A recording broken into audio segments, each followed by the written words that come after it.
ಪೂರ್ತಿ ಸಖತ್ತಾಗಿ ಆಡಿ ಟಿಕೆಟ್ ಟು ಫಿನಾಲೆ ಪಡೆದುಕೊಂಡು ಇನ್ನ ಉಳಿದ ವಾರದಲ್ಲಿ ಕ್ಯಾಪ್ಟನ್ ಆಗಿರುವಂತ ಹನುಮಂತ್ ಅವರಿಗೆ ಕಿಚ್ಚನ ಚಪ್ಪಾಳೆ ಸಿಗಲೇಬೇಕು ಅಂತ ನನ್ನ ವಾದ. ಅದರ ಜೊತೆ ಕೆಟ್ಟದಾಗಿ ಉಸ್ತುವಾರಿ ಮಾಡಿ ಕಳಪೆ ಪ್ರದರ್ಶನ ತೋರಿಸಿರುವ ರಜತ್ ಅವ್ರಿಗೂ ಕೂಡ ಕಿಚ್ಚನ ಕಡೆಯಿಂದ ಬಿಡಬೇಕಾಗಿದೆ ಚಪ್ಪಾಳೆ. ಅಂಡ್ ಈ ಎರಡರ ಮಧ್ಯ ತುಂಬಾನೇ ಉಸ್ತುವಾರಿಗಳಾಗಿ ರಜತ್ ಅವರು ಟಾರ್ಗೆಟ್ ಮಾಡಿದ್ದು ನಮ್ಮ grey area king, strategy king, top 2 finalist ಅಲ್ಲಿ ಒಬ್ರು ಇದ್ದೇ ಇರ್ತಾರೆ ಅನ್ನುವ ಮಂಜಣ್ಣನನ್ನು ನೀವು ಪೂರ್ತಿ ವಾರ ನೋಡಿರ್ಬೋದು. ಪ್ರತಿಯೊಂದು ಆಟದಲ್ಲೂ ಮಂಜಣ್ಣನವ್ರನ್ನ ಟಾರ್ಗೆಟ್ ಮಾಡಲಾಗಿತ್ತು. ಪ್ರತಿ ಸಲಿ ಮಂಜಣ್ಣನ ಮಾತನ್ನ ತೆಗೆದಾಕಲಾಗಿತ್ತು.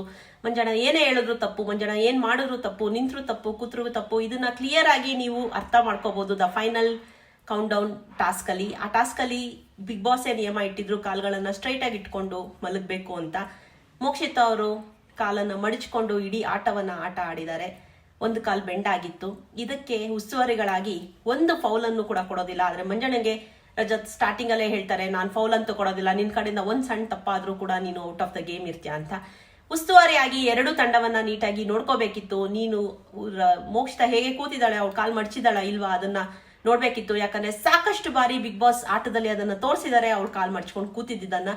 ಸೊ ಎಲ್ಲೋ ಒಂದ್ ಕಡೆ ತುಂಬಾ ಟಾರ್ಗೆಟೆಡ್ ಆಗಿ ಮಂಜಣ್ಣನನ್ನ ತುಂಬಾ ಟಾರ್ಗೆಟ್ ಮಾಡಿ ಕೊನೆಗೆ ಕಳಪೆಗೂ ಕಳಿಸಿದಂತ ರಜತ್ ಉಸ್ತುವಾರಿ, ಇಡೀ ಮನೆ ಮಂದಿ, ಈ ಎಲ್ಲದ್ರ ಬಗ್ಗೆ ಡಿಸ್ಕಷನ್ಸ್ ಇವತ್ತು ನಡಿಬೇಕಾಗಿದೆ. ನಿಮ್ಮ ಅನಿಸಿಕೆಗಳನ್ನ ತಿಳಿಸ್ಕೊಡಿ.